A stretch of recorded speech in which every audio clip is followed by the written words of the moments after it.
Dear students, मैं आशुतोष शर्मा आज आपके लिए एक नया चैप्टर सेंटर ऑफ ग्रेविटी अर्थात गुरुत्व केंद्र लेकर के हाजिर हूँ।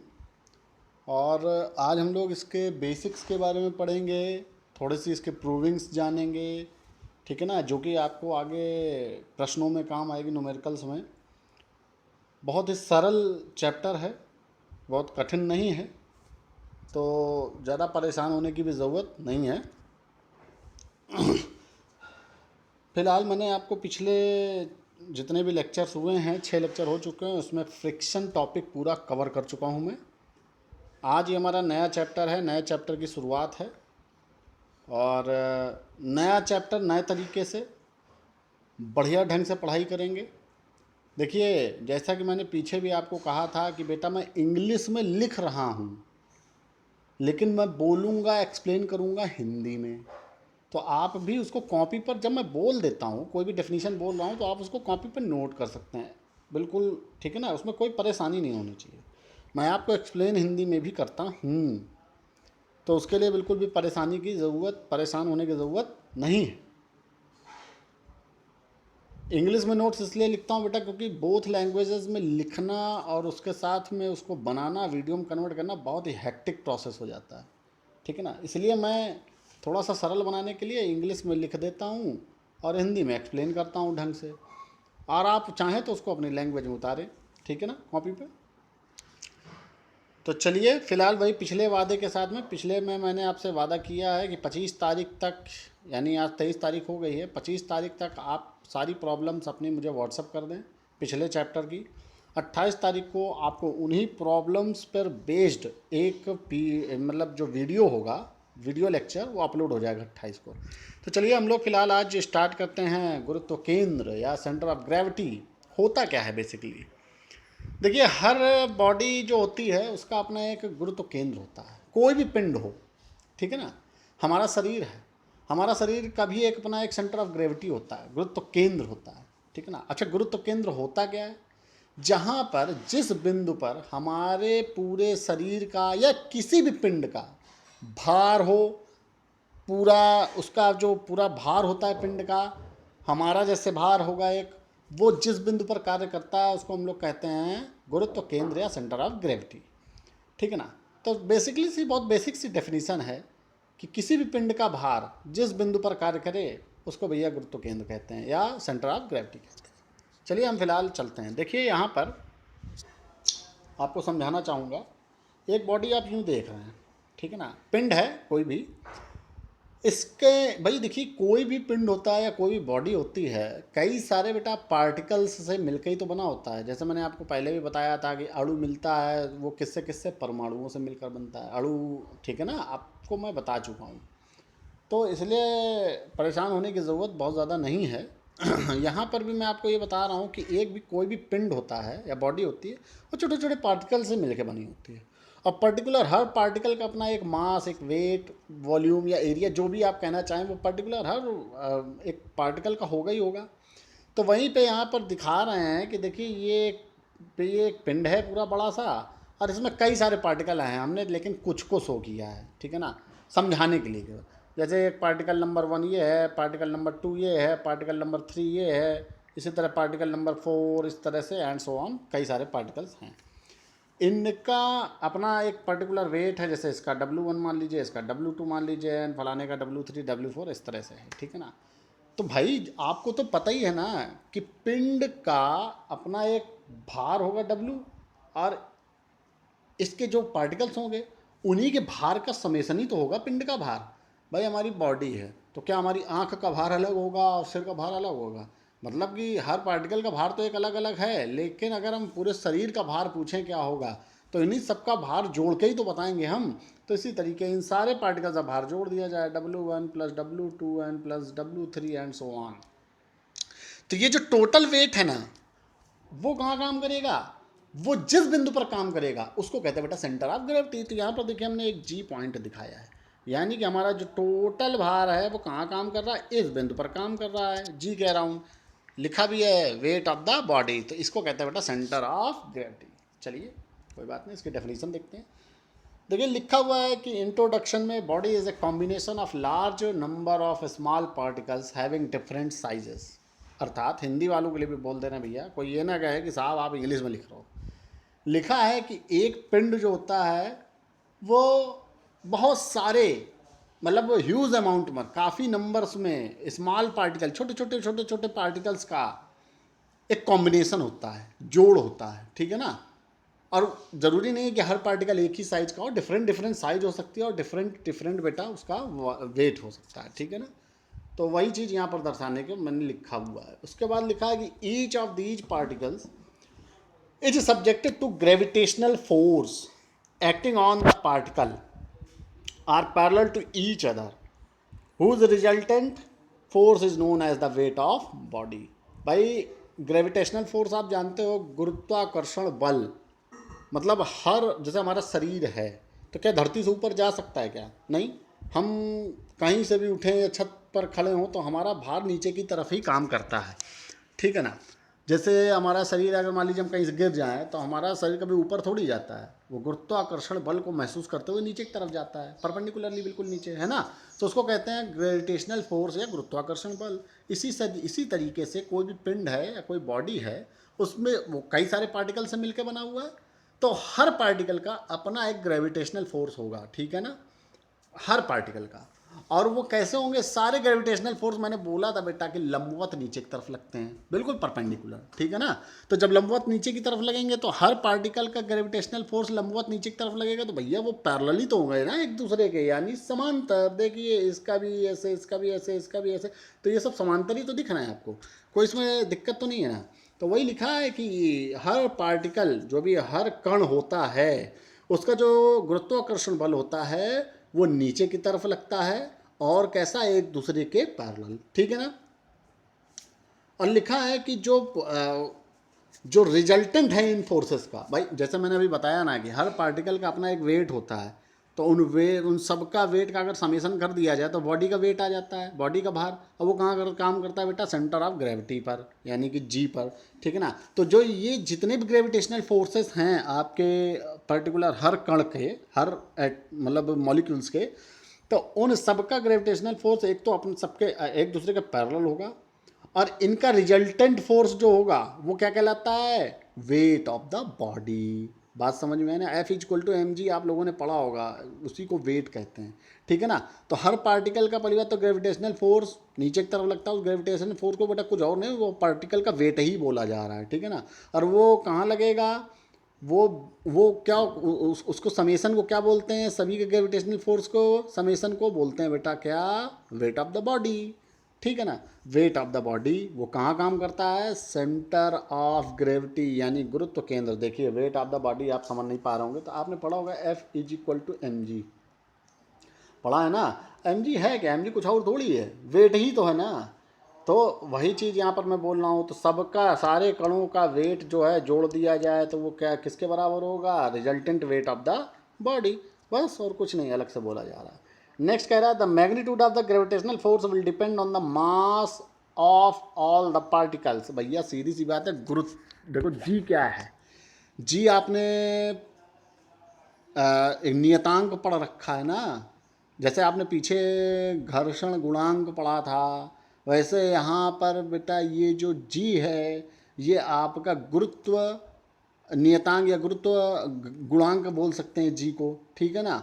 जैसे आपने वहाँ, यहाँ पर देखिए F=डायरेक्टली प्रोपोर्शनल टू m, तो यहाँ पर जब ये डायरेक्टली प्रोपोर्शनल का साइन हटता है तो F=mg आता है। ये बात समझ गए ना? तो इसको जी को कहते हैं गुरुत्व गुणांक या नियतांक, ठीक है ना। जी की अपनी एक वैल्यू होती है 9.8 मीटर पर सेकेंड स्क्वायर समथिंग आता है, लेकिन हम लोग इसको 10 के अराउंड मान लेते हैं, ठीक है ना, जी की वैल्यू। तो ये इससे आपको लेना देना नहीं है, यहाँ पर हमको जी और ये सब नहीं, हमें सिर्फ ये पढ़ना है कि जो सब का ग्रेविटेशनल फोर्स होता है बेटा, टोटल ग्रेविटेशनल फोर्स होता है, वो क्या कहलाता है? वो कहलाता है भार पिंड का।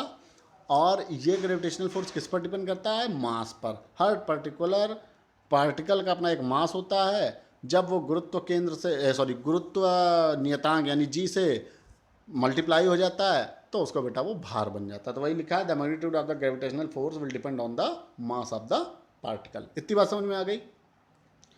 चलिए तो ये फिगर आपको समझ में आ गया होगा। नेक्स्ट चलते हैं हम लोग। नेक्स्ट देखिए क्या कह रहा है, सेंटर ऑफ ग्रेविटी। देखिए दो चीज़ें होती हैं, एक सेंटर ऑफ ग्रेविटी यानी कि गुरुत्व केंद्र इसको कहते हैं। सेंटर ऑफ ग्रेविटी को बेटा क्या कहते हैं, गुरुत्व, ठीक है ना। तो ये गुरुत्व केंद्र होता है, इसको हिंदी में गुरुत्व केंद्र कहते हैं, सभी लोग जान लें, लिख लें चाहे तो सेंटर ऑफ ग्रेविटी क्या होता है।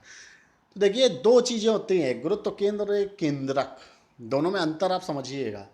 गुरुत्व केंद्र क्या होता है, जब कोई भी पिंड का मास हो, जैसा 2 डायमेंशनल फिगर तो अलग चीज़ हो गई, वो तो पेपर पे बनाया जा सकता है। 2 डायमेंशनल उसका अपना एक एरिया ही हो सकता है। आपने कभी भी क्या आयत का वॉल्यूम पढ़ा है क्या, या आयत का कभी वेट देखा है क्या है? या आपने कभी सर्किल का वेट देखा है या वॉल्यूम सुना है क्या? नहीं ना, क्योंकि वो 3 डायमेंशनल फिगर हो जाता है, ठीक है।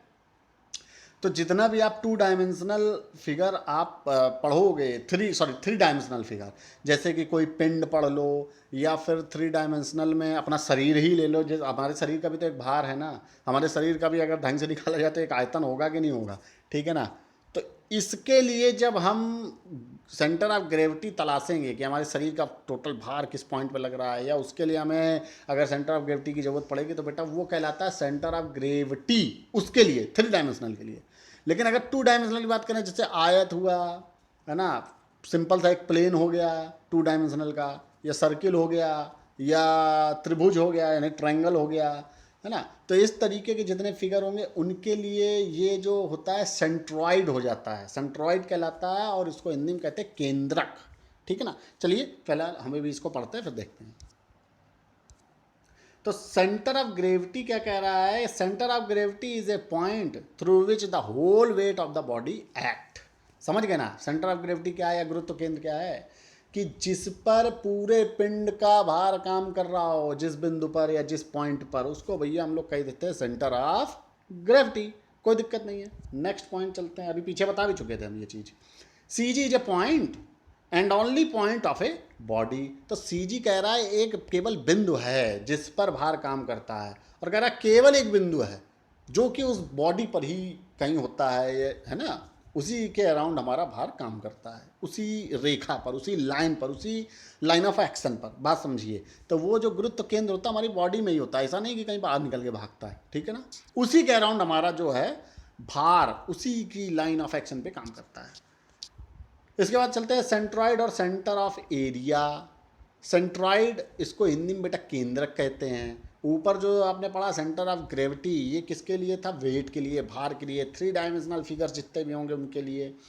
नीचे जो आप पढ़ रहे हो सेंट्रॉइड और सेंटर ऑफ एरिया वगैरह फलाना ढिमकाना, ये होता है 2 डायमेंशनल फिगर के लिए।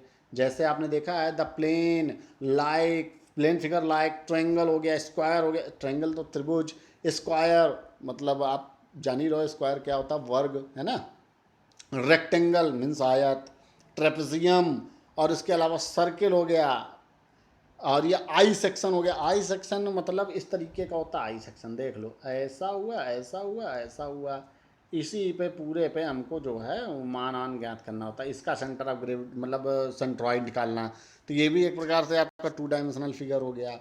एल सेक्शन हो गया भैया, कोई एल सेक्शन ऐसा होगा, उसका हमें कहाँ पर काम करेगा सेंट्रॉइड वो देखना होता है।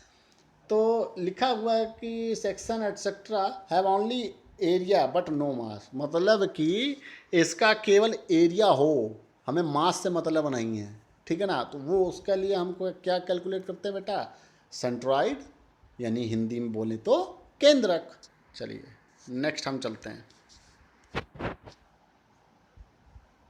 लिखा हुआ है इसी में कि the centre of area of such geometrical figures known as the centroid for the centre of area. मतलब कि सेंट्रॉइड क्या होता है, किसी एरिया का सेंटर ज्ञात करना। कि देखिए भाई बात समझिए, जैसे अभी आपने पीछे फिगर में देखा कि पर्टिकुलर हर पॉइंट, एक बॉडी देखी, बॉडी का एक टोटल भार आपने देखा जो कि जी पर काम कर रहा था उसके सेंटर ऑफ ग्रेविटी पर, और उसके पर्टिकुलर हर पॉइंट यानी जो जिन कणों से मिल करके बना था वो पिंड, उसका अपना आपने एक पर्टिकुलर भार देखा या ग्रेविटेशनल फोर्स देखा, पैरेलली काम कर रहा था, ठीक है ना। तो वहाँ पर तो मास था, लेकिन जब 2 डायमेंशनल फिगर की बात होगी तो हम हर पार्टिकल जहाँ जहाँ हमको लेना होगा तो मानेंगे कि उसका पर्टिकुलर पॉइंट का एरिया लेंगे। तो वही कह रहा है कि पर्टिकुलर हर, भाई जब एक 2 डायमेंशनल फिगर है और वो कई सारे पार्टिकल से मान लो कि मिलके बना है, तो उसका पर्टिकुलर एक एरिया ही तो होगा, मास तो या वॉल्यूम तो ले नहीं सकते क्योंकि 2 डायमेंशन एक पेपर पे बना हुआ है, ठीक है ना। तो उन सब का एक होल एरिया होगा, यानी पूरे आयत का भी तो एक होल एरिया होगा। तो वही कह रहा है सेंटर ऑफ एरिया ज्ञात करना, कि मतलब टोटल एरिया के लिए उसका सेंट्रॉइड कहाँ पर है उस फिगर का। आगे चलते हैं फिलहाल। अब देखिए लिखा है centre of gravity by the moment method, यानी कि गुरुत्व केंद्र कैसे ज्ञात करना, बल आघूर्ण के मेथड द्वारा, ठीक है ना। तो यहाँ पर देखिए एक फिगर आप देख रहे हो, यहाँ पर आपने एक फिगर, बहुत सरल टॉपिक है, परेशान ना हो, ठीक है ना। यहाँ पर एक फिगर देख रहे हो, इस तरह से एक छड़ देख रहे हो आप, ठीक है ना। और देख रहे हो कि ये पॉइंट A1 पॉइंट के नाम दे दिया गया है, इस पॉइंट को A2 पॉइंट, इस पॉइंट को A3 पॉइंट और इस पॉइंट को AN, मतलब कई सारे पॉइंटों से, भाई एक लाइन है तो वो कई सारे पॉइंट से ही तो मिलकर बनती है ना। तो इस तरह से उसमें कई सारे पॉइंट दिखा दिया, पार्टिकल दिखाए गए हैं, बात समझना। तो इस पार्टिकल का जो वेट दिखाया गया W1, ये देखिए, इस पार्टिकल का जो वेट दिखाया गया W2, इस पार्टिकल का जो वेट दिखाया गया W3, और इस पार्टिकल AN जो आखिरी बिल्कुल है, AN मतलब हम कई नंबर तक चले गए, 1 2 3 4 एंड सो ऑन, तो आखिरी नंबर हमने मान लिया nth नंबर था, ठीक है ना। और उसका वेट हमने दिखा दिया WN। ये सब कैसे काम करेगा, पैरेलली डाउनवर्ड, नीचे की तरफ पैरेलल, अभी पीछे देख चुके हो वेट। अब हमने मान लिया कि ये बिंदु O है, यहाँ से इसकी लाइन ऑफ एक्शन की दूरी x1 दिखा दी, इस वाले दूसरे वाले की x2 दिखा दी, देख लो, तीसरे वाले की x3 देख लो दिखा दी, और चौथे वाले की दिखा दी xn, ठीक है ना, जो लास्ट वाला था। अब हमने मान लिया कि इन सबका जो टोटल वेट होगा एक पर्टिकुलर पॉइंट जो कि सेंटर ऑफ ग्रेविटी होती है, पीछे बता चुके हैं, उस पर काम करेगा। हमने मान लिया वो यहाँ कहीं आ रहा है, देखो जी पॉइंट दिखा रहा है ना। तो जी पर इसका कहीं total weight summation of W, summation of W क्या होता है बेटा, मतलब समेसन का साइन लगा दो, W1 plus W2 plus W3 and so on WN plus में, ये होता है, ठीक है ना, टोटल वेट। तो हमने मान लिया कि इन सब के कारण जो एक टोटल वेट जनरेट हो रहा है वो इस जी पॉइंट पर लग रहा है, कोई यहाँ तक दिक्कत नहीं होनी चाहिए। अभी हम केवल इसको आपको, ये देखिए, इसको केवल अभी हम आपको निकालना सिखा रहे हैं, ठीक है ना। तो देखिए चलते हैं, आप देखिए क्या लिखा है, to find the C G means centre of gravity, ठीक है ना, C of the some point loads acted in one line, मतलब किसी एक लाइन पर काम, मतलब ये बोल रहा है कि एक सीधी छड़ है, उसके पर्टिकुलर एक एक एक पॉइंट का एक उन्होंने बोल दिया है कि मास है। अभी ये मतलब समझ लो कि ये 2D फिगर की बात नहीं कर रहा है, यानी कि बिल्कुल एक प्लेन फिगर, एक कागज़ की बात नहीं कर रहा है। इसका मतलब इसका अपना एक मास है, एक वॉल्यूम है, यानी ये एक्स एक्सिस में भी फैला है, वाई एक्सिस में भी फैला है, एक्स वाई और साथ में जेड यानी ऊपर की तरफ उठा हुआ है, ठीक है ना। तो जैसे कि एक सिक्का आप देखते हो, सिक्के की अगर मोटाई को न लिया जाए तो सिक्का 2 डायमेंशनल फिगर हो गया, ठीक है। और एक रबड़ आप देख लो, रबड़ की एक ऊंचाई भी है, तो ये 3 डायमेंशनल फिगर हो गया। बात समझ रहे होंगे आप लोग, इतना तो आप समझदार हैं। तो कह रहा है, लिखा है कि let the weights W1 W2 and W3 and WN act on the point A1 A2 A3 and AN, मतलब ये पॉइंट दिए हुए हैं A1 A2 A3, ये पॉइंट्स हैं A1 A2 A3 and AN, कह रहा है। और इनके डिस्टेंसेस भी ले लिया भैया, x1 x2 x3 and so on xn तक मान लिया इन्होंने फ्रॉम पॉइंट O, ठीक है। अब वो कह रहा है कि let centre of gravity of all weights, मतलब कि सभी जो ये पॉइंट लिए हो ना, ये सभी पार्टिकल्स के पॉइंट ही तो लिए थे ये सब कह रहा है कि इन पर जो wait W1 W2 W3 and WN लग रहा है, इन सब का एक टोटल वेट भी होगा। भाई सबका जुड़ के एक वेट तो होगा ना, छड़ का, कि ऐसा ही होगा कि हवा में तैरेगा। तो इनका जो वेट होगा, मान लिया गया है कि वो सेंटर ऑफ ग्रेविटी जी माना है सिर्फ ये कि जी यहाँ काम कर रहा है, और total weight summation of W यहाँ वर्क कर रहा है। तो वही कह रहा है। और ये कितनी डिस्टेंस पे लिया गया है एक्स से, देखो x बार डिस्टेंस पर, ये देखो ऊपर की तरफ, यहाँ से O से ये लिया गया कि मान लिया कि x बार डिस्टेंस पर है हमारा ये, ठीक है ना। चलते हैं, रिजल्टेंट लोड वही चीज़ अभी हमने बोला ही था कि रिजल्टेंट लोड देखो W क्या होगा बेटा, W क्या हो जाएगा, W1 plus W2 W3 and so on, ये समेसन W होगा, ठीक है ना, लिख लेना। अब इसके आगे चलते हैं। Now as per the Varignon's theorem, भाई वेरिगनन्स थ्योरम जब आपको मैंने पढ़ाया था तो मैंने ये भी बताया था कि मान लो कोई एक बॉडी है, उस पर कई सारे वो फोर्सेस काम कर रहे थे, मैंने बताया था। तो उन फोर्सेस का एक पर्टिकुलर पॉइंट यानी पर्टिकुलर बिंदु के सापेक्ष बलाघूर्ण मतलब कि मोमेंट, और उन सारे फोर्सेस का एक रिजल्टेंट होता था। उस रिजल्टेंट का उसी बिंदु यानी जिस बिंदु के अराउंड आपने पहले वाले लोड्स का वो लिया था मोमेंट, उसी बिंदु के अराउंड उन सभी बलों का एक जो रिजल्टेंट फोर्स होगा, परिणामी बल होगा, उसका उसी बिंदु के सापेक्ष मोमेंट ले लो। तो दोनों का मोमेंट क्या होगा, समय उधर जो इतने बल थे उनका मोमेंट का समेशन ले लो। ये किसके बराबर हो जाएगा, आपके उन बलों का जो रिजल्टेंट होगा उसके उस बिंदु के सापेक्ष मोमेंट के बराबर हो जाएगा। यही तो मैंने बताया था। तो वही तो लिखा है कि the sum of moments about point A, यानी जोड़ उन सभी बिंदुओं का और moment of their resultant weight W, उसी डब्लू यानी जो टोटल रिजल्टेंट वेट आया था ना एक डब्लू, उसका उसी बिंदु के सापेक्ष ले लो। तो भैया ये आपका किसके बराबर होगा, बल, ये होता है वैरिगनस थ्योरम। तो देखिए आप लोग देखते हैं। तो भैया देखो अभी जो पीछे फिगर देखा था, समझा दे उसमें फिगर में, फिगर यहाँ नहीं बनाया बेटा मैंने। अब इसी बिंदु के सापेक्ष वो के सापेक्ष सबका बल आघूर्ण लेना है। तो W1 का कारण ऐसे लो, तो W1 इंटू x1 ही तो करोगे, परपेंडिकुलर डिस्टेंस। भाई ये W इधर लटक रहा है, परपेंडिकुलर डिस्टेंस तो x1 ही आएगी ना। और W2 का कारण ले लोगे तो बेटा x2 से मल्टीप्लाई करोगे, W3 के कारण लोगे तो x3 से, एंड इसी तरीके WN के कारण लोगे तो XN से मल्टीप्लाई करोगे। ठीक इसी तरीके O बिंदु के सापेक्ष इस टोटल W के कारण जब मोमेंट लोगे तो किससे, x बार से मल्टीप्लाई करोगे। यही तो परपेंडिकुलर डिस्टेंस है। देखो चलते हैं। तो देखिए क्या है, W1 into x1, W2 into x2 plus W3 into x3 and so on, ये जाता है WN इंटू XN तक। समझ गए ना, इन ये सब मोमेंट ही तो था। और ये किसके बराबर हो जाएगा, टोटल वेट W और इंटू x बार। देखिए यहाँ तक कोई टोटल वेट W बेटा समेसन से दिखाना है, ठीक है ना, याद दिखाना मैं भूल गया हूँ। तो यहाँ से x बार की जो बेटा वैल्यू आई है, देखो क्या ये आई, मतलब ये तो था ही था, और साथ में वेट किससे डिवाइड कर दिया, समेसन ऑफ वेट से, यानी W1 plus W2 plus W3 and so on, इस तरीके से इसके वेट से।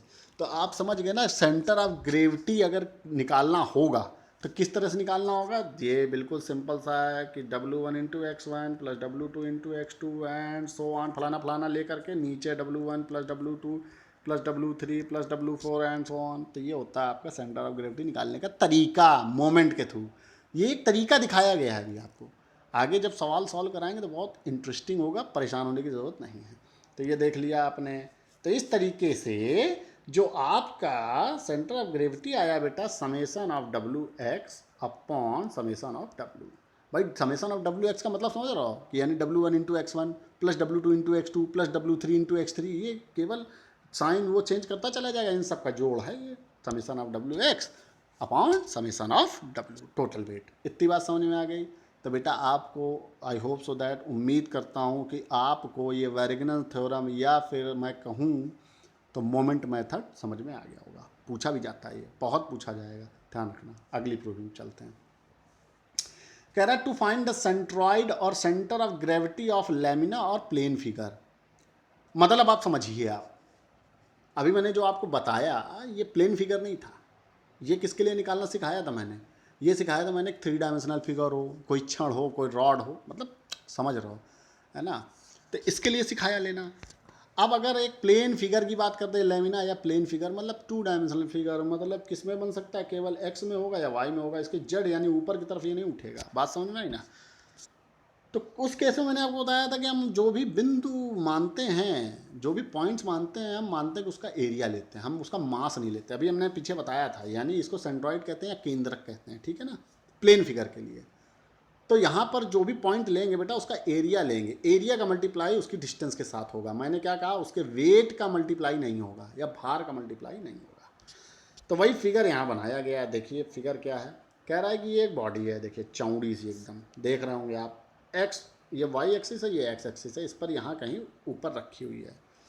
अब कह रहा है कि एक पॉइंट ये है, दूसरा पॉइंट ये है, तीसरा पॉइंट ये है, चौथा पॉइंट, इस तरीके से कई सारे पॉइंट्स हैं। अब उसका ये कहना है भैया कि इस पॉइंट की अगर दूरी y से देखी जाए तो देखो x1 है, फिर दूसरे वाले की x2 दिखा रहा है, भाई x3 तो इधर की तरफ जब चलोगे तो x है तो मानोगे, है ना। तीसरे की देखो x3 दिखा रहा होगा और चौथे की ये जो an है उसका xn मान लिया, ये देखो कोई दिक्कत नहीं है। ठीक इसी तरह का ये जो एक फिगर है कह रहा है कि इसका देखो एक्स एक्सिस से दूरियां भी दे रखा है कि y1 है, y2 है, y3 है, yn है। वहाँ तो x बार केवल निकालना सिखा दिया आपको। अब केंद्रक क्या होता है भाई, केंद्रक अगर किसी भी पिंड का निकालोगे तो इस पॉइंट पर होगा तो x एक्सिस से भी कुछ तो दूरी पे होगा और y एक्सिस से भी कुछ दूरी पे होगा ही होगा। तो इसका जो केंद्रक आता है बेटा x, y आता है, y के टर्म में आता है। ध्यान रखना दोनों निकालना पड़ता है, ठीक है ना। और नॉर्मली हर न्यूमेरिकल में तुम्हें दोनों निकालना पड़ेगा, भूल जाओगे किसी एक से काम चलेगा, वो तो पीछे मोमेंट मेथड आपको समझाने के लिए किया गया था। तो देखो यहाँ पर क्या करना है समझो।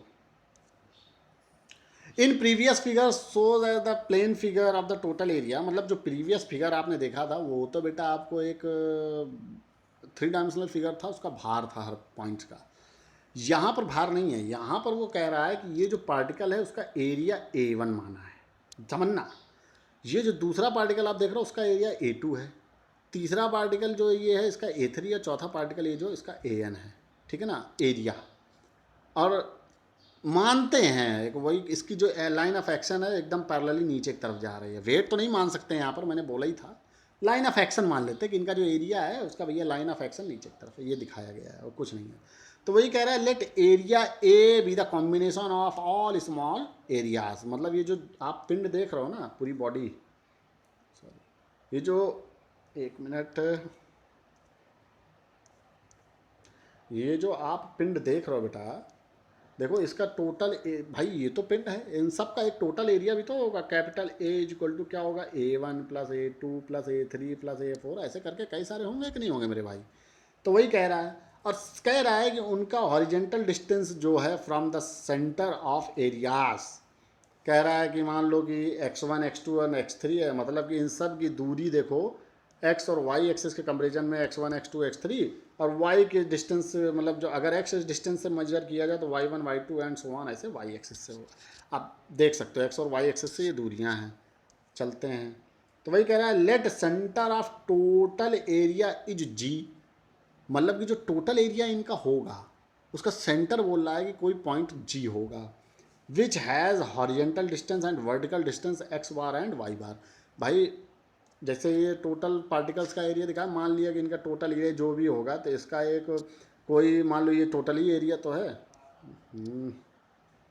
एक मिनट, ये टोटली एरिया तो है इसका, ठीक है ना। तो इसका मान ले रहे हैं, कह रहा है कि जो एक कोई भी टोटल एरिया होगा उसका मान लिया सेंटर इन्होंने कोई एक जी है, तो उससे दूरी x, यहाँ से x बार ले लिया और इससे दूरी मान लिया कि y बार है, ठीक है ना।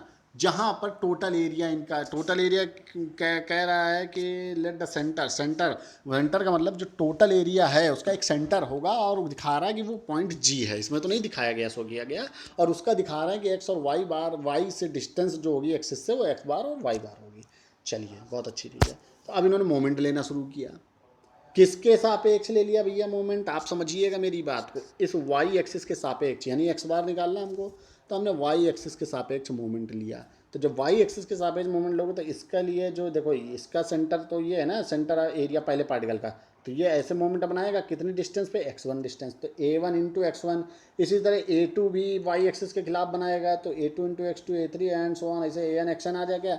अब जो इस पिंड का टोटल एरिया होगा, उससे मैंने बताया था ना कि इसका जो टोटल एरिया होगा वो उसके सेंटर पे काम कर रहा होगा कहीं जी पर, और जी से उसकी दूरी भैया दिखा दी गई है एक्स बार, तो वो उन्होंने दिखा दिया summation of A into X bar. बात समझ में आई ना। तो इस तरीके से इनका एक्स बार का जो सोल्यूशन आया वो देख लो, क्या आया एक्स बार, a1 x1 a2 x2, और इन सबको अगर हम लिखें समेसन में, समेसन ए एक्स लिख सकते हैं कि नहीं, तो वही समेसन ए एक्स अपॉन समेसन ए, ये तो भैया एक्स बार आ गया। ये कहलाता है, मतलब कि एक्स बार का मतलब ये समझो कि जो इस पिंड का टोटल एरिया है ना मेरे भाई, वो वाई एक्सिस से एक्स बार इतनी डिस्टेंस पर काम कर रहा है, टोटल एरिया, यानी टोटल एरिया का जो सेंटर है, ठीक है ना, मतलब आप ये समझ लो कि जो उसका टोटल क्षेत्रफल है उसका सेंटर की बात कर रहा है, ठीक है ना। ठीक इसी तरह now taking the moment about Y X axis, तो अब जब एक्स एक्सिस के आप अराउंड लोगे तो क्या आ जाएगा देखो ना, इन्हीं पार्टिकल, अब एक्स एक्सिस के अराउंड लोगे तो ये देखो इसका ऐसे लोगे, इस तरीके से तो मल्टीप्लाई करोगे। हाँ देखो, वेट में आपने एक चीज़ आप समझो, पीछे वाले फिगर में आपने क्या पढ़ा था मैं बता दूं। पीछे वाले फिगर में आपने देखा था वेट हमेशा नीचे काम करता है परपेंडिकुलरली, ठीक है ना। तो इसलिए उसका केवल एक्स बार निकल सकता, वाई बार नहीं निकल सकता। देखो ना क्यों, क्योंकि एक्स ऐसे ही तो होगा क्रिया रेखा। तो इसका क्रिया रेखा का अगर आप वो बनाओ क्या, मोमेंट लो, तो इसी का राउंड तो ले सकते हो क्या, इसी के राउंड, इस पॉइंट के राउंड हो सकता है क्या इसका मोमेंट। देखो नीचे की तरफ वेट लग रहा है तो नहीं हो सकता ना, इसलिए वहाँ पर केवल एक्स बार आता था। ध्यान रखना, जहाँ पर हमने ये तो कहा नहीं है कि जो ए है, ये बिंदु ए है तो उसका एरिया नीचे की तरफ काम कर रहा है। भैया एरिया क्या, एक बिंदु होता है, एक पॉइंट होता है, एक पिंड का एरिया होता है। एरिया कभी नीचे परपेंडिकुलर काम नहीं कर सकता। बात समझ में आए ना। तो वही वो कह रहा है, इस पॉइंट का जो एरिया है वो ये है। बात समझे ना आप, ये है। तो देखो अभी तक क्या कर रहे थे कि इस पर्टिकुलर पॉइंट का हम सेंटर ले रहे थे मोमेंट किसके अराउंड, आप ले रहे थे वाई एक्सिस के अराउंड। तो वाई एक्सिस के अराउंड इस तरीके से लिया गया मोमेंट परपेंडिकुलरली मान करके, परपेंडिकुलर डिस्टेंस x1 हो गया, ठीक है ना। अब हम जब वाई एक्सिस एक्स एक्सिस के अराउंड लेंगे बेटा, तो एक्स एक्सिस के अराउंड लेंगे तो इस तरीके से तो मोमेंट बनेगा, या इस तरीके से मोमेंट बनेगा। कोई एक ही तरीका तो होगा, कोई और अलग तरीका तो होगा नहीं। तो उसके लिए परपेंडिकुलर डिस्टेंस कौन सी हो जाएगी, y1। तो a1 y1 a2 y3 और इस तरीके से ले करके a1 और y बार हमने मान लिया कि कोई एक डिस्टेंस है जिस पर टोटल एरिया काम कर रहा है, मतलब टोटल एरिया है उस पिंड का, जिसका टोटल एरिया का सेंटर मानो यार, ठीक है ना। तो इस तरीके से ये आया। अब इस तरीके से जब ये आया तो इससे हमें y बार मिल गया, क्या, ये मिला। बात समझ में आई ना। पीछे वाले फिगर से इस फिगर में अंतर समझ लेना, फिर से मैं आपको समझाने का प्रयास करता हूँ। देखिए पीछे वाला जो बेटा आपने फिगर पढ़ा है, पीछे वाला जो आपने फिगर पढ़ा था, देखिए उसमें एक्स बार ही आया था। क्यों आया था मैं बता दे रहा हूँ।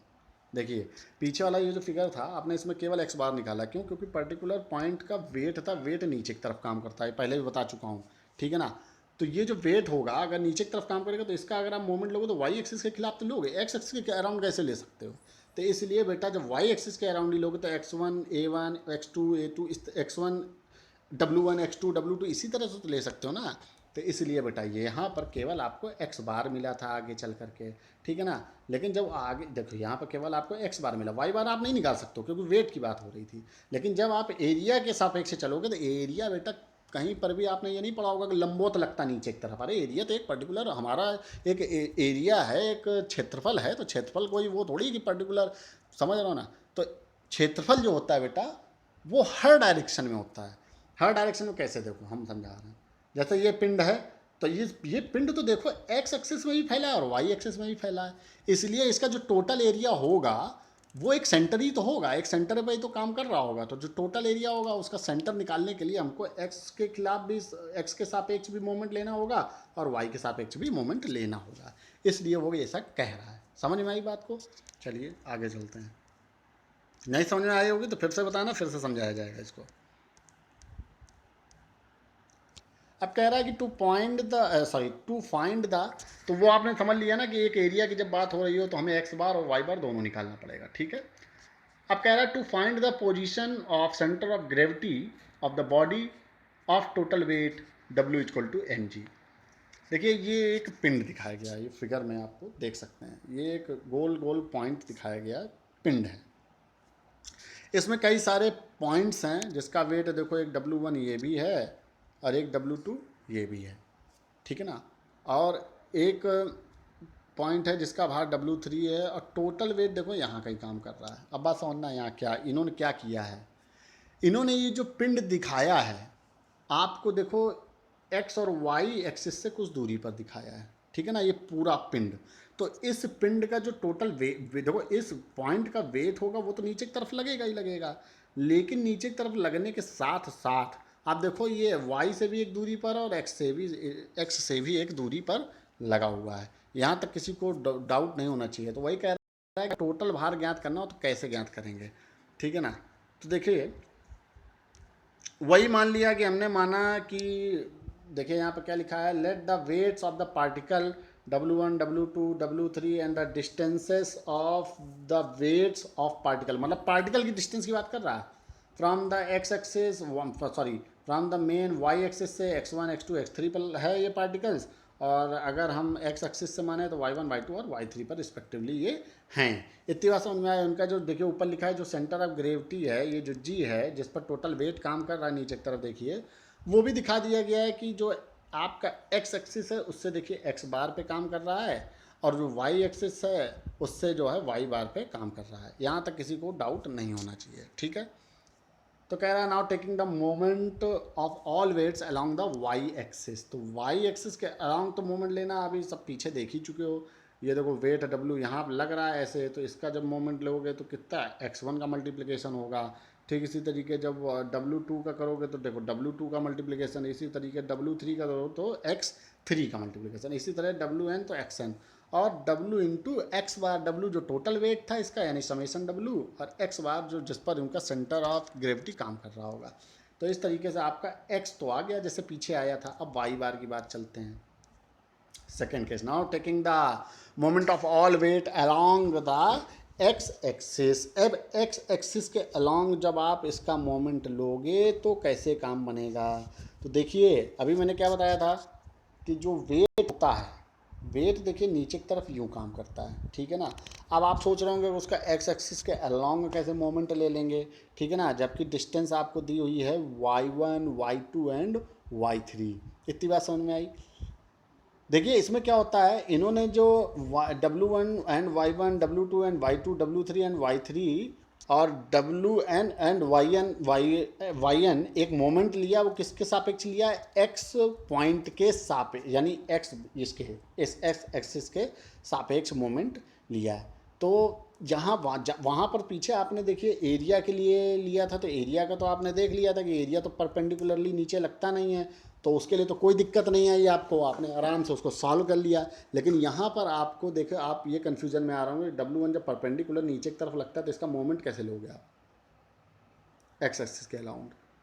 तो देखिए यहाँ पर आपको भार की बात हम नहीं समझा रहे हैं, यहाँ पर सिर्फ वो क्या कह रहा है कि इस पॉइंट का कितने दूरी है, इस मतलब कितनी दूरी पे काम कर रहा है इस एक्स एक्सिस से। बात समझिएगा, यहाँ पर हम भार की बात नहीं कर रहे हैं बेटा, भार तो दिया है उसने, लेकिन यहाँ पर हम बात करने का प्रयास कर रहे हैं, आपको दिखाने का प्रयास कर रहे हैं कि एक्स एक्सिस से क्या दूरी है किस पार्टिकल की। इस पार्टिकल की बात कर रहे हैं, पर्टिकुलर पार्टिकल्स की, इसकी और पर्टिकुलर पार्टिकल। तो इस पार्टिकल की देखिए एक्स एक्सिस से दूरी बेटा कितनी है, देखिए y1। सही उसी तरीके ये तो हाँ, ये समझाने का प्रयास कर रहे थे आपको कि देखिए ये पॉसिबल तो नहीं है, जो आपको मैं दिखा रहा हूँ कि इसका मोमेंट अगर इस एक्स एक्सिस के अराउंड लेने का कहा जाए तो ये पॉसिबल तो नहीं, क्योंकि वाई एक्सिस के अराउंड ही लिया जा सकता है। सब बात समझ रहे हो ना, परपेंडिकुलर डिस्टेंस से। लेकिन यहाँ पर हमने टोटल वेट का सेंटर कहाँ काम कर रहा होगा, ये जो टोटल भार है ना, इस जी की वैल्यू मतलब कहाँ पर ये काम कर रहा होगा, वो ज्ञात करने के लिए केवल हमने एक मोमेंट मान लिया है कि इसकी अगर ऐसे मोमेंट लगाया जाए, मान लो वेट इधर की ओर काम कर रहा है और मोमेंट एक्स एक्सिस के अराउंड लगाया जाए, तब हम ये परपेंडिकुलर डिस्टेंस y1 y2 का मल्टीप्लाई कर सकते हैं। तो हमने केवल बेटा गुरुत्व केंद्र निकालने के लिए ऐसा किया है, बाकी आप ये कन्फ्यूज़न में मत आए। पॉसिबिलिटी, इसकी पॉसिबिलिटी बिल्कुल ज़ीरो होती है। तो देखिए वही हमने जैसा पीछे किया वैसे है कि W1 into Y1, W2 into Y3, Y2 और इसे करके W इंटू Y, मतलब जो टोटल वेट है Y एक्सिस के अराउंड कहाँ काम कर रहा होगा, तो ये Y बार। और इस तरीके से हमें आपका टोटल वाई बार देखिए यहाँ पर मिल गया, वो क्या था, ये था, ठीक है ना। तो एक प्रकार से एक्स बार और वाई बार क्या दिखाने के लिए यहाँ शो किया गया, केवल कि भैया हमारा जो पिंड का टोटल भार होगा एक्स वाई के सापेक्ष वो यहाँ काम कर रहा होगा, ठीक है ना। अगर इस तरह से कोई पिंड दिया होता है, कन्फ्यूज़न की कोई ज़रूरत नहीं है। अगर आपको ये चीज़ में थोड़ा सा दिक्कत हो रही है तो उसको हम फिर से एक्सप्लेन कर देंगे, आगे समझा देंगे आपको बेटा। अगर हम कुल मिला के सही सही बताएं तो पीछे वाले पोर्शन से इस वाले पोर्शन से आपको कन्फ्यूज़न में आने की ज़रूरत नहीं है, W वाले पोर्शन से, वेट से, क्योंकि आपको जो मैक्सिमम पार्ट ऑफ न्यूमेरिकल मिलेगा या जहां आपको ज़्यादा ज़रूरत पड़ेगी वो होगी इसकी और किसकी, यानी कि एरिया वाले टर्म की। बात समझ में आए ना, आपको एरिया का मल्टीप्लाई ज़्यादातर करना पड़ेगा। पर्टिकुलर पॉइंट का एरिया निकालेंगे और उसका उस एक्सिस से डिस्टेंस मल्टीप्लाई करना पड़ेगा। मेनली एरिया से हमको लेना है, तो एरिया के टर्म में आप एक्स बार और वाई बार को लेंगे, ठीक है बेटा। तो अब जो है आगे चलते हैं। देखिए पिछला जो आपने पोर्शन पढ़ा है अभी तक, एक्स बार और वाई बार निकालना कैसे, मोमेंट के थ्रू, ठीक है ना, बल आघूर्ण के थ्रू, एक्स और वाई एक्सिस के अराउंड, ये अभी आप जब न्यूमेरिकल्स लगाएंगे तो और अच्छे से क्लियर हो जाएगा। बिल्कुल भी परेशान होने की आपको आवश्यकता नहीं है, ज़रूरत नहीं है, ठीक है ना। अब इसमें कह रहा है कि centre of gravity by the geometrical consideration. Geometrical consideration क्या है, कहने का अर्थ है कि कुछ यूनिफॉर्म बॉडीज़ होती हैं। यूनिफॉर्म बॉडीज़ की मतलब जैसे आप यहाँ पर एक सिलेंड्रिकल शेप देख रहे हो, ये देखो, तो सिलेंड्रिकल शेप में आप देख रहे हो यूनिफॉर्मिटी है। यूनिफॉर्मिटी मतलब एक रूपता। देखिए आप कहीं पर भी क्या ये सिलेंडर हल्का भी पिचका पुचका दिख रहा है, नहीं ना, मतलब कि एक शेप में है ना शुरू से लेकर अंत तक। तो इसका वही कह रहा है कि जो ज्योमेट्रिकल शेप यूनिफॉर्म होते हैं तो उनका सेंटर ऑफ ग्रेविटी वैसे ही पता चल जाता है बहुत आराम से। जैसे यहाँ पर आप देख रहे हो एक क्यूबॉइड यानी घनाभ, रेक्टेंगुलर शेप में देख रहे हो, ठीक है ना, तो इनका सेंटर ऑफ ग्रेविटी कैसे पता करना है, तो ये आपको बहुत आसान है। सिर्फ शेप ध्यान रखना है और डायरेक्ट याद रखना है, ठीक है ना। इसमें चाहो तो आप एक्स और वाई एक्सिस का वाला फार्मूला लगा के निकाल सकते हो, लेकिन निकालना चूंकि जब यहाँ पता ही है हमको तो हम निकालेंगे नहीं, हम आपको डायरेक्ट बता देंगे। जैसे रॉड है, कोई सिलेंडर है, तो सिलेंडर का जो सेंटर ऑफ ग्रेविटी यानी एक्स बार और वाई बार होता है ना, वो कहाँ काम करता है आप समझिएगा। जैसे सिलेंडर है तो आप इसकी पूरी लेंथ देख रहे हो ना, एल टोटल लेंथ है, तो इसका जो सेंटर ऑफ ग्रेविटी आता है बिल्कुल बीचों बीच आता है। अगर यूनिफॉर्म सेक्शन है तो बिल्कुल बीचों बीच, यानी कि वाई एक्सिस अगर इसको मान लिया जाए, इसको एक्स एक्सिस मान लिया जाए, तो आपका जो मतलब एक प्रकार से कह सकते हैं एक्स बार आपका जो आएगा वो आएगा बेटा L/2 पे। बात समझ में आई ना, एक्स बार कहाँ आएगा, L/2, देखिए बीचों बीच यहाँ से L/2 एक्स बार, ठीक है। और वाई बार क्या होगा, देखिए इसका जो मीटर है बेटा, आप डी देख रहे हो डायामीटर, तो डायामीटर के जस्ट बीच वाले पोर्शन पे, हाफ बिल्कुल सेंटर पे, मतलब जैसे सिलेंडर है तो उसका बिल्कुल सेंटर, सेंटर कितने पे होता है, D/2 पे ना, तो वाई बार क्या हो जाएगा बेटा, D/2। तो ये लीजिए आ गया, आराम से याद करने का तरीका है। एक्स बार क्या हो गया L/2, वाई बार क्या हो गया D/2। मतलब कि एक सिलेंड्रिकल शेप अगर है तो उसका अगर सेंटर ऑफ ग्रेविटी आपको निकालना है तो सिलेंडर है तो बिल्कुल बीचों बीच पहली बात तो, यानी L/2 पे, और कहाँ पर, सिलेंडर के सेंटर वाली लाइन पर, बिल्कुल सेंटर से होते हो। सेंटर कहाँ से जाता है भैया, उसके बिल्कुल केंद्र से होके जाएगा, तो यानी अगर ऊपर से देखा जाए तो डी का आधा ही तो होगा, D/2। यानी अगर भाई ये गोला है, इसकी पूरी डायमीटर डी है, तो आधा सेंटर तो D/2 ही तो होगा ना। इसलिए वाई बार अगर ये परपेंडिकुलर डिस्टेंस निकाल लिए तो क्या हो जाएगा, D/2। इतनी बात समझ गई। ठीक इसी तरीके देखिए आप एक क्यूबाइड यहाँ पर देख रहे हो, क्यूबाइड के लिए भी वही केस है, कोई अलग केस नहीं है। जैसे ये क्यूबाइड देखिए आपको यूनिफॉर्म दिख रहा है एक तरह सा, एक रूप में, मतलब कहीं भी आप घटा बड़ा ये सब में देख रहे हो। तो अगर क्यूबाइड की लंबाई देखिए आपको एल दी हुई है, तो एक्स बार क्या हो जाएगा भैया, L/2, बिल्कुल उसी तरीके, यानी बीचों बीच L/2। वाई बार क्या हो जाएगा, देखिए डेप्थ आपको दी है ना इस सिलेंडर की, यानी चौड़ाई या गहराई कह दो, तो डी दी है। तो अगर वाई बार की बात करो तो वाई बार क्या होगा, D/2, बिल्कुल आधे पर। तो इसी तरीके से दोनों के लिए ये क्या हो जाएगा, एक्स बार L/2 हो जाएगा, वाई बार D/2 हो जाएगा। बात इतनी समझ में ना, दोनों देखो बिल्कुल प्लेन था, इसलिए कोई दिक्कत नहीं होनी चाहिए। नेक्स्ट जो फिगर है, centre of gravity of square, rectangle और पैरेललोग्राम। तो चाहे स्क्वायर यानी वर्ग कह लो, रेक्टेंगल यानी आयत कह लो, एक ही चीज़ है, कोई वो नहीं है। बस स्क्वायर यानी वर्ग में क्या होता है भैया, लंबाई चौड़ाई बराबर होती है, लेंथ और विड्थ दोनों बराबर है। और उस केस में क्या होता है, आपके रेक्टेंगल केस में लेंथ और विड्थ अलग अलग हो जाती है, तो उसमें कोई दिक्कत नहीं होनी चाहिए। तो अगर इसके लिए सेंटर ऑफ ग्रेविटी यानी कोई स्क्वायर है उसके लिए सेंटर ऑफ ग्रेविटी बोलें तो बीचों बीच एकदम, बीचों बीच का मतलब अगर ये लेंथ ए है, ये लेंथ ए है, तो अगर एक्स बार और वाई बार की वैल्यू निकालनी पड़े हमको, तो एक्स बार तो बेटा ये वाली होगी ना, तो इसका जस्ट बीचों, अगर यहाँ से ऐसे देखो, ये एक्स डायरेक्शन, ये वाई, बात आप समझो। अगर हमें केवल इस शेप की बात करनी है, इस शेप जो स्क्वायर शेप आप देख रहे हो, तो इस शेप के लिए देखो ये एक्सिस और ये एक्सिस इसी पे तो बना है ये, तो ये वाई एक्सिस हो गया, ये एक्स एक्सिस हो गई। तो अगर एक्स बार निकाल लें तो ये देखिए इतनी डिस्टेंस से आपको एक्स डायरेक्शन ए दिख रही है पूरी स्क्वायर की, तो A/2 यानी एक्स बार बीचों बीच आ जाएगा, तो A/2। इसी तरीके वाई डिस्टेंस भी तो आप वाई पे इसकी कितनी लंबाई देख रहे हो, ए ही तो देख रहे हो, तो वाई बार भी क्या हो जाएगा बेटा, A/2। कोई डाउट है तो ये लीजिए, इसका आ गया A/2 और Y/2, सॉरी A/2 A/2 दोनों, ठीक है ना। अब चलते हैं हम लोग किसके केस पर, अब हम लोग चलते हैं भैया पैरेललोग्राम भैया, पैरेललोग्राम आपका चाहे ये देख लो, ये भी स्क्वायर है, ये भी पैरेललोग्राम। पैरेललोग्राम कुछ हो अलग थोड़ी होता है। आमने सामने की भुजाएं भैया अगर समांतर हैं, यानी कि दोनों समान दूरी पर हैं, इक्वी डिस्टेंस हैं, तो वो कहलाता है पैरेललोग्राम। तो ये भी तो ऐसा ही है, देखो इनकी भी आमने सामने की जहाँ कहीं भी आप दूरी नाप लो तो एक ही निकलेगी, उसी तरीके ये भी दूरी एक ही निकलेगी, तो कोई दिक्कत थोड़ी है। तो ये भी तो पैरेललोग्राम था।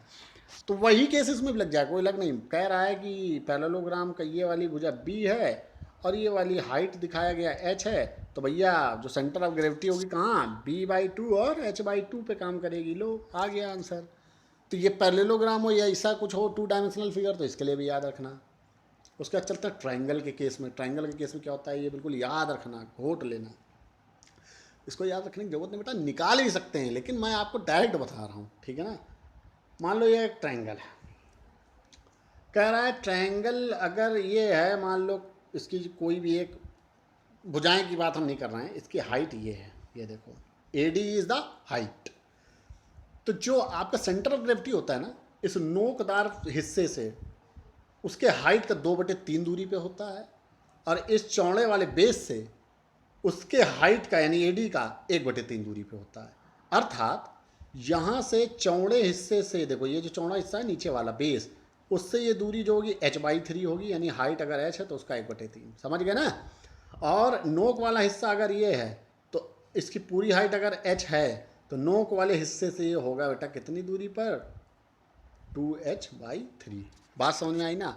तो वही लिखा भी है, व्हेन द हाइट, देखो लिखा है ना, when the height of the triangle is h, यानी कि अगर त्रिभुज की ऊंचाई h है, then centre of gravity G from the base, अर्थात कि तब सेंटर ऑफ ग्रेविटी यानी गुरुत्व केंद्र G आपका बेस से यानी आधार से, ये आधार है, आधार से h/3 यानी कि हाइट का 1/3, और फ्रॉम द कॉर्नर से यानी ऊपर वाले हिस्से से, चपटे वाले हिस्से से कितना, 2h/3 यानी हाइट का 2/3 दूरी पर काम करेगा।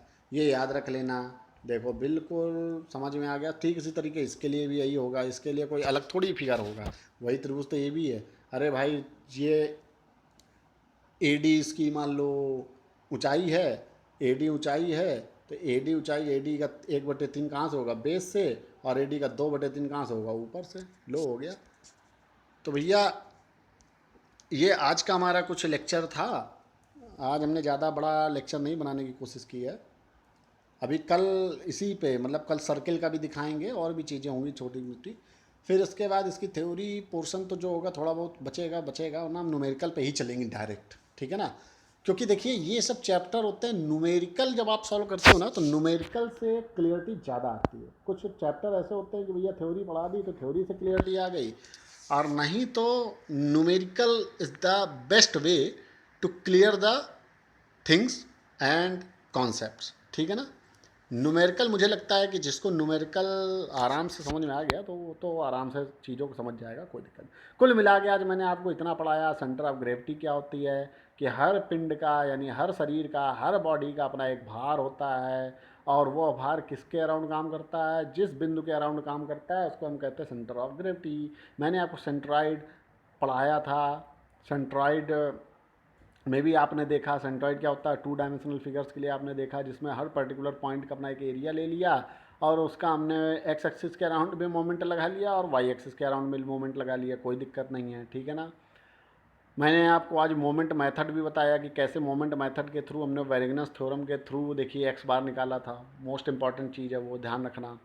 मैंने आपको एक्स बार और वाई बार निकालना सिखाया, जो कि अभी आगे आपको काम आएगा। एक्स बार और वाई बार क्या होता है, A1 x1 A2 x2, मतलब समस्त जितने भी पिंड हैं, जितनी भी पार्टिकल्स हैं, उनका मोमेंट लिया, उनका समेसन बटे टोटल एरिया, या जितना भी भार W था उसका हमने किसी एक एक्सिस के अराउंड मोमेंट ले लिया, उन सभी मोमेंट्स का समेसन, और डिवाइड कर दिया किससे, टोटल वेट से। इतना आपने देखा तो कोई कठिनाई नहीं है। और फिर हमने कुछ यूनिफॉर्म सेक्शन के बारे में बताया कि जैसे त्रिभुज हुआ यानी ट्रायंगल, रेक्टेंगल, और आपने आज देखा होगा स्क्वायर शेप, आपने पैरेललोग्राम देखा, आपने सिलेंडर देखा, ठीक है ना। तो कोई बहुत कठिन नहीं है। आगे और भी हम लोग बहुत ही यूनिफॉर्म तरीके से पढ़ते चलेंगे। बहरहाल आप लोग इसी तरीके पढ़ते रहिए, रोज़ नया अच्छा कॉन्सेप्ट लेके आएंगे और अच्छे तरीके से पढ़ाएंगे, ठीक है ना। फिलहाल आज के लिए इतना ही बेटा। शुभ संध्या, गुड इवनिंग, आपका आशुतोष शर्मा।